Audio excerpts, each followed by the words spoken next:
जय जय राम श्री राम, जय राम जय जय राम श्री राम, जय राम जय जय राम, श्री राम जय राम जय जय राम, श्री राम जय राम जय जय राम। गोपाल कृष्ण भगवान की जय। ओम पार्थाय प्रतिबोधितां भगवतां नारायणेन स्वयं व्यासेन ग्रथितां पुराणमुनिनां मध्ये महाभारतम् अद्वैतामृतवर्षिणीं भगवतीम् अष्टादशाध्यायिनीम् अम्ब त्वामनुसन्दधामि भगवती। नमोस्तुते व्यासविशालबुद्धे बुल्लारविन्दायतपत्रनेत्रम् येन त्वया भारततैलपूर्णा प्रज्वालितो ज्ञानमयप्रदीप। नारायणं नमस्कृत्यं नरं चैव नरोत्तमं देवीं सरस्वतीं व्यासं ततो जयमुदीरये। श्री गोपाल कृष्ण भगवान की, श्री भगवद्गीता मैया की, श्री हनुमान जी महाराज की, श्री सद्गुरुदेव भगवान की, श्री नर्मदा मैया की।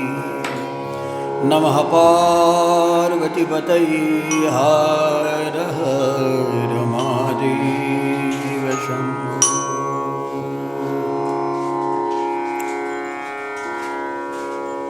न तदस्ति पृथ्वीव्यां न तदस्ति पृथ्वीव्यां वा दिवि देवेषु वा पुनः सत्वं प्रकृतिर्जयमुक्तं यदेहि स्यात् त्रिभिर्गुणैः।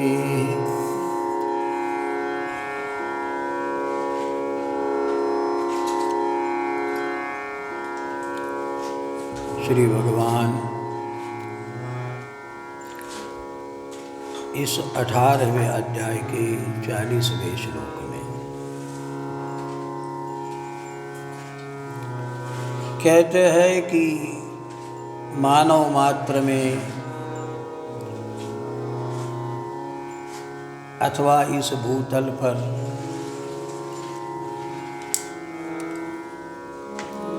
जितने भी प्राणी मात्र हैं उन सब में तीनों गुण सन्निहित है।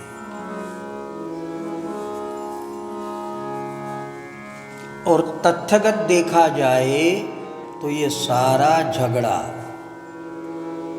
गुणों का ही है। सारा कर्म विपाक एकत्व को छोड़कर अनेकत्व का भास सत्य होना भी गुणों के कारण ही है। सबके भिन्न भिन्न स्वभाव, सबकी विभिन्न रुचियां, सभी की कर्म प्रेरणा सब बिलग बिलग होती है। और इस अनेकत्व का कारण एक ही है, गुण। पता नहीं हमारी वृत्ति पे कब कौन सा गुण कार्य कर रहा है। तो देखिए, साधक उसे कहते हैं कि जो गुणों का नियोजन करता है। देखो, गुणों का नियोजन है। जब जिसकी जरूरत हो प्रयोग करिए।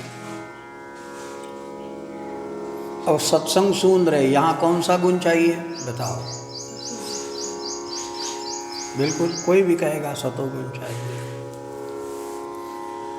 लेकिन सतोगुण के साथ यदि भजन कर रहे हो तो कौन सा गुण चाहिए? यह बात। अब आप अपने रजोगुण को, क्योंकि रजः प्रवृत्तिरारंभ, क्योंकि मुख से बोला जाना चाहिए, हाथ से ताली बजनी चाहिए,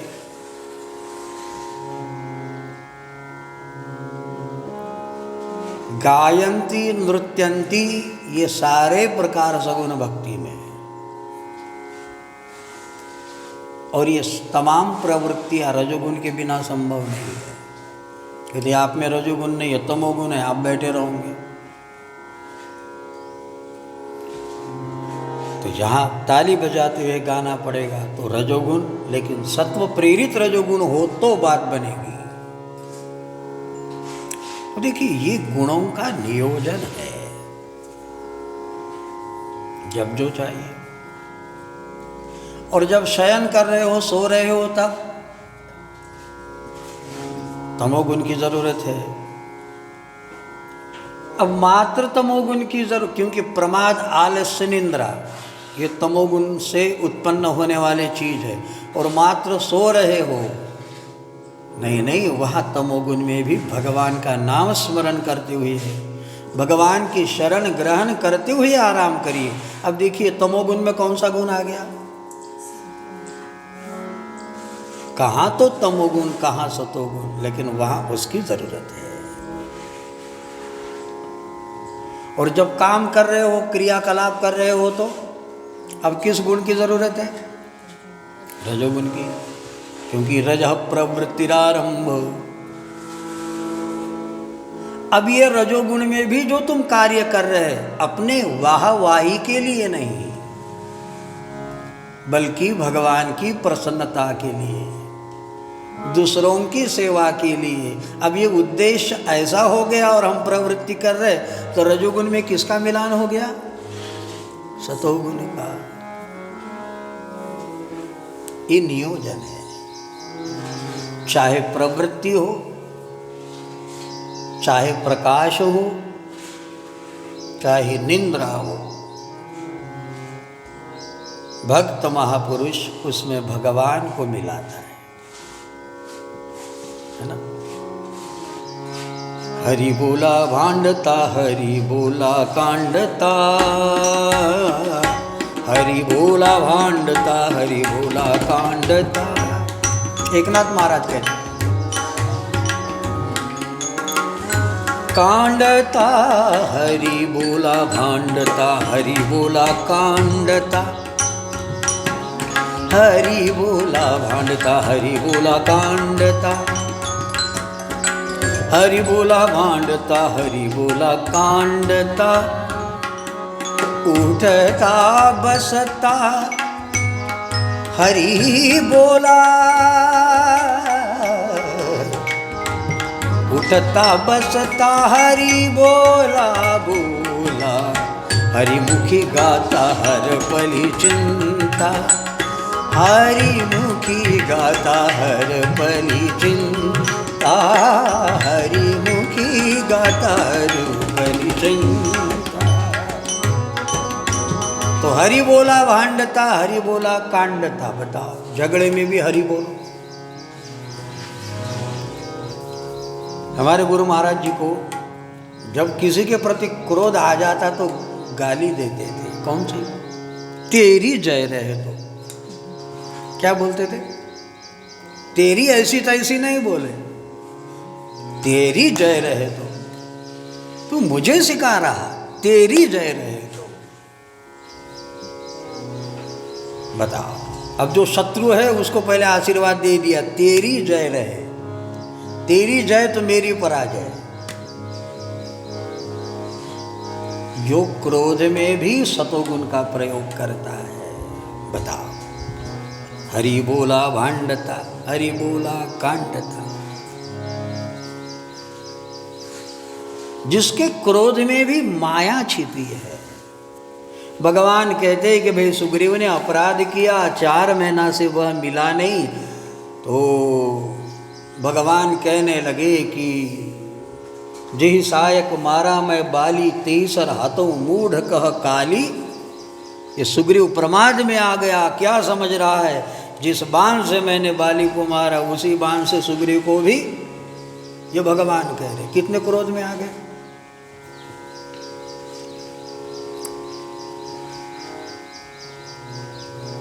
अब लखन लाल जो ठहरे, लखन जी ने कहा भगवान आपको कष्ट हो रहा, बड़े भाई को आपने निपटाया, वाली को छोटा हमारी ओर सौंप दो। अब भी जाते, उसका काम तमाम करके आ जाते।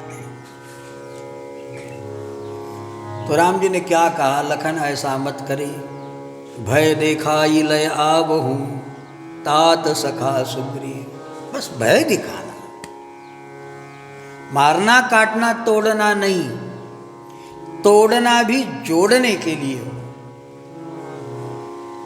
अभी कल परसों शर्मा जी ने अपने कटार वाले जो महात्मा जी का संस्मरण बताया, अभी अभी महाराज जी राम शरण हुए ना, तो अभी अभी की बात, बहुत टिक्कड़ देते थे सबको, बहुत अन्नदान स्वयं बनाकर। वे कहते थे कि 2:30 बजे उठ जाते थे और 2:30 बजे उठकर नर्मदा जी स्नान होके और स्वयं टिक्कड़ बनाते और सबको पवाते थे। अब मृत्यु तो सबकी होनी है, लेकिन धन्य है कि ऐसी मृत्यु हो कि जो भगत सेवा में, तो उनका क्रोध उन्होंने बताया।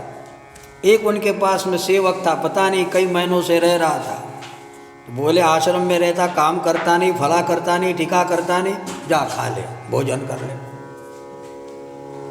गरम भी होते लेकिन क्या बोलते, चलो तुमने भोजन कहाँ किया, पहले भोजन करो। अब जिस पे क्रोध हो गया हो तो हम तो मना कर देंगे कि भाई उसको बिल्कुल मत देना, अरे खाता है काम नहीं करता तो खाएगा कहाँ से, पहले भोजन करो, है ना। अजुबा क्रोध संतों का। हमारा क्रोध जो होता है, कहते हैं कि हाँ इतने दिन हो गए उसके दरवाजे पैर नहीं रखा। संतों का क्रोध ऐसे नहीं होता, तोड़ने के लिए, मिटाने के लिए क्रोध नहीं, ये तो कोई भी कर देता है। भगवान बुद्ध ने अंगुलीमाल से कहा था कि अंगुलीमाल तू तो मारने आ रहा है, काटने आ रहा है, ये तो बच्चों की बात है। बोले बच्चों की बात कैसे, अंगुलीमाल कहता। तो बुद्ध ने कहा ये पेड़ के 2 पत्ते तोड़ो। बोली इसमें कौन बड़ी बात, 2 पत्ते तोड़ कर लाए। अब भगवान बुद्ध कहने लगे जाओ इसे जोड़ दो। कैसे जोड़ेंगे, तोड़ना तो आसान है और जोड़ना बहुत कठिन है। तोड़ना बच्चों का काम है।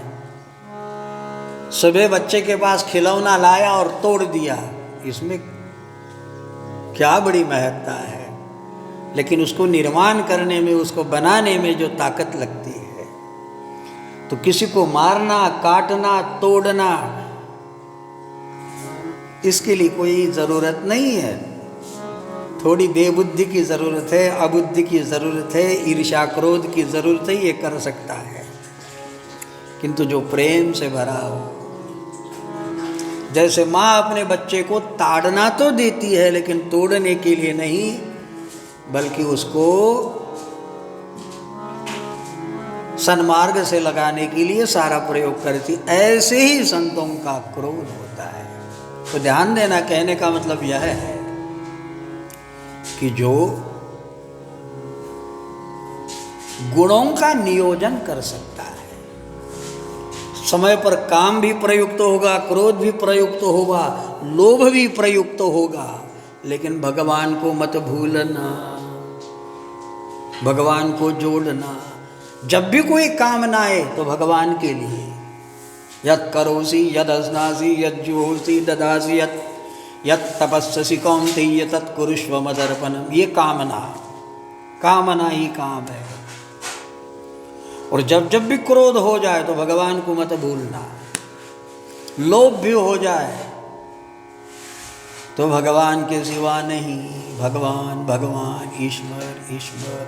अरे ग्वाल बाल तो अगासुर के मुख में पहुंच गए, लेकिन भगवान के सिवा नहीं। कन्हैया आ तो देख तो कितनी अच्छी गुफा है, तू आ तो। कन्हैया तो समझ गई ये गुफा नहीं, ये तो अजगर है और यही तो कोई अघासुर है। लेकिन भोले भाले क्या जाने बेचारे, अघासुर माने पाप, पाप के मुंह में प्रवेश कर रहे और मुझे भी बुला रहे, तुम भी आओ कन्हैया। तो जो भगवान को नहीं भूलता उसके हाथ से कतई अघासुर उसे दबोच नहीं सकता, क्योंकि भगवान जो साथ में है। इसलिए तो भगत लोग बड़े निश्चिंत रहते, ईश्वर को पूर्ण रूप से शरणागत हुए, समर्पित हुए भक्त चिंता नहीं करते। भोजनाच्छादने चिंता वृथा कुर्वन्ति वैष्णव। तो कहने का भाव यह है, गुण के बिना प्रकृति नहीं है, और इसका सुनियोजित नियोजन ही साधक की साधना है। नींद आई सोए, करने का मन हुआ किए, नहीं हुआ नहीं किए, तो ये प्रमाद। कब क्या करना चाहिए उस गुण को हम ग्रहण करें, ये बात है ना। तो भगवान कहते भाई ये सिलसिला ये पृथ्वी लोक की बात नहीं बता रहे,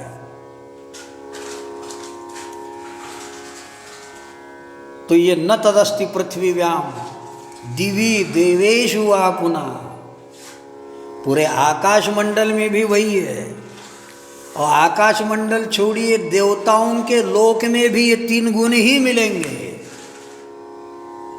सत्व प्रकृतिर्जय मुक्त यदि भी त्रिभिर्गुणे, कोई भी इनसे इन गुणों से रहित, गुणों से अछूता नहीं रह सकता।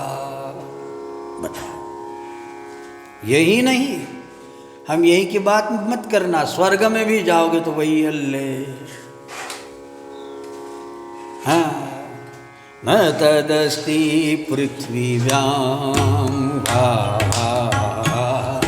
धीना धीना धीना, न तदस्ति पृथ्वीव्यां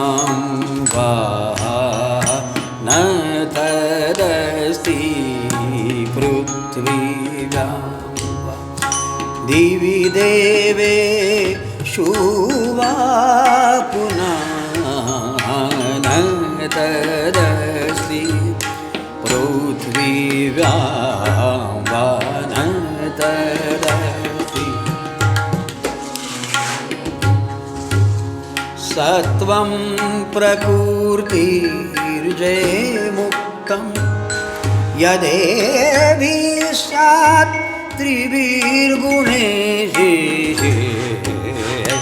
न तदस्ति पृथ्वीव्यां न तदस्ति पृथ्वीव्यां न तदस्ति।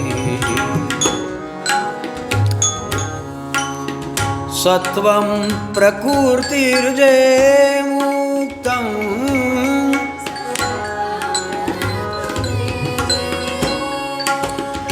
पनि सनि सनि सानि पम रे ग सारे, पनि सरि साम रे पमनि पसा। सत्वं प्रकृतिर्मुक्तं यदेभिः स्यात् त्रिभिर्गुणे, न तदस्ति पृथ्वीव्यां न तदस्ति पृथ्वीव्यां न तदस्ति न तदस्ति न तदस्ति पृथ्वीव्यां। सत्वं प्रकृतिर्जय मुक्तं यदेभिः स्यात् त्रिभिर्गुणे, ये तीन गुणों से मुक्त कोई नहीं दिखेगा। बताओ, यानी यूं कहिए तुम पृथ्वी पे नहीं आकाश में भी चले जाओ, आकाश में नहीं स्वर्ग में भी चले जाओ,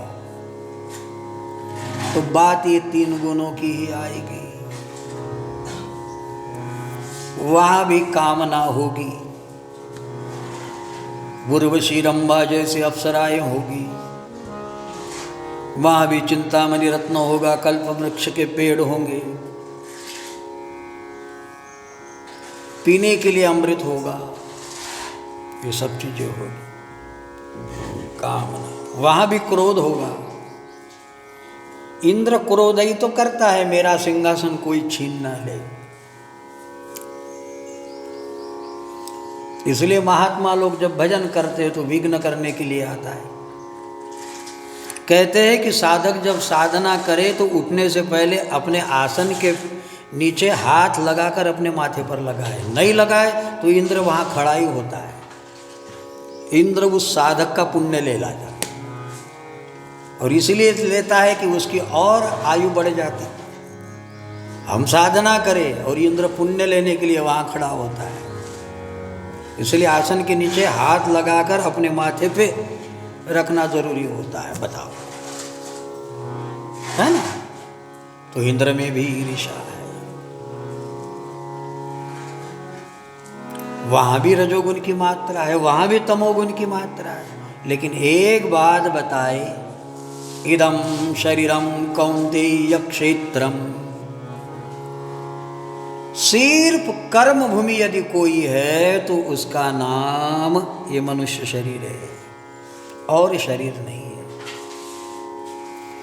और देव शरीर हो या पशु पक्षियों का शरीर हो, ये सारे शरीर भोग योनि माने जाते हैं, अपने कर्म का फल भोग रहे हैं। लेकिन मनुष्य योनि ये कर्म का फल भोगने के लिए नहीं है, बल्कि वह क्रियमान करके अपने पुरुषार्थ से भगवत प्राप्ति कर ले सकता है।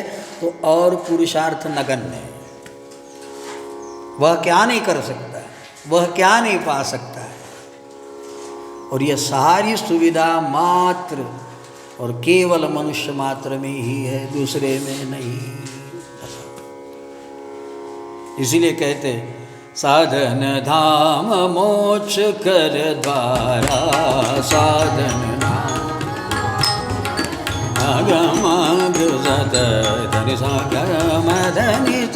साधन धाम मोक्ष कर द्वारा, साधन धाम गम धनि धनि धनि धनि धम धम गम गम ध ध गम गम करे सा, साधन धाम मोक्ष कर द्वारा, पाई न जी परलो कसी धारा, पाई न जी परलोक सिधारा, साधन धाम मोक्ष कर द्वारा, साधन धाम मोक्ष। गम ग सौधर नि सा गमाल कंस, गम धम धम गम ग सा, गम धनि सा नि धनि सा धनि धा नि नि धम धम गम ग सा, गम धनि सा गम धनि सा गम धनि, साधन धाम मोक्ष कर द्वारा, ला जा साधन धाम ला धन धाम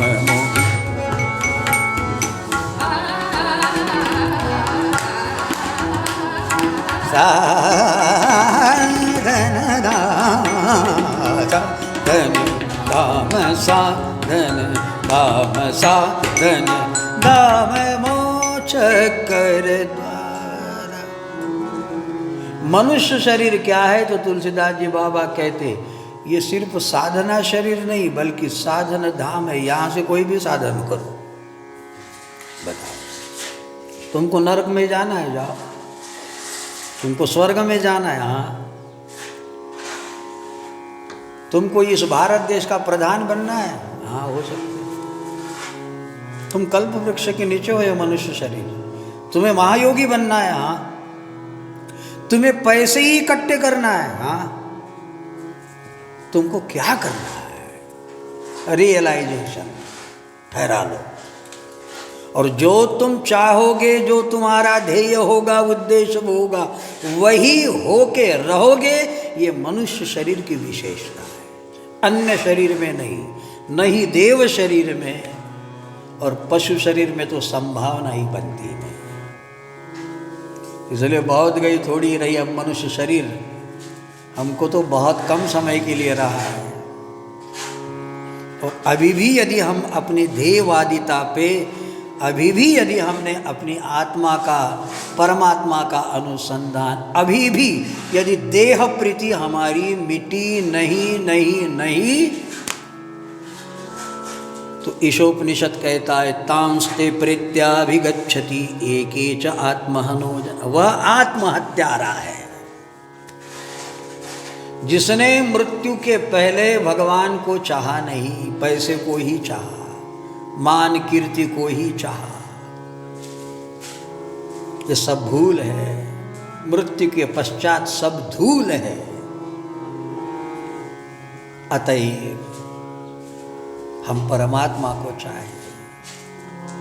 बहुत हो गया, बहुत हो गया, हम दुनिया के लिए बहुत जिए, अब कुछ तो हम अपने लिए जीना सीखे। बहुत जिए हो, अब आत्मविकास, आत्मोद्धार, आत्मोन्नति, बहुत परोपकार के लीजिए। अब छोड़ दो ये परोपकार वाली बात, अब अपने आप पे उपकार करो तो बहुत बड़ी चीज़ है।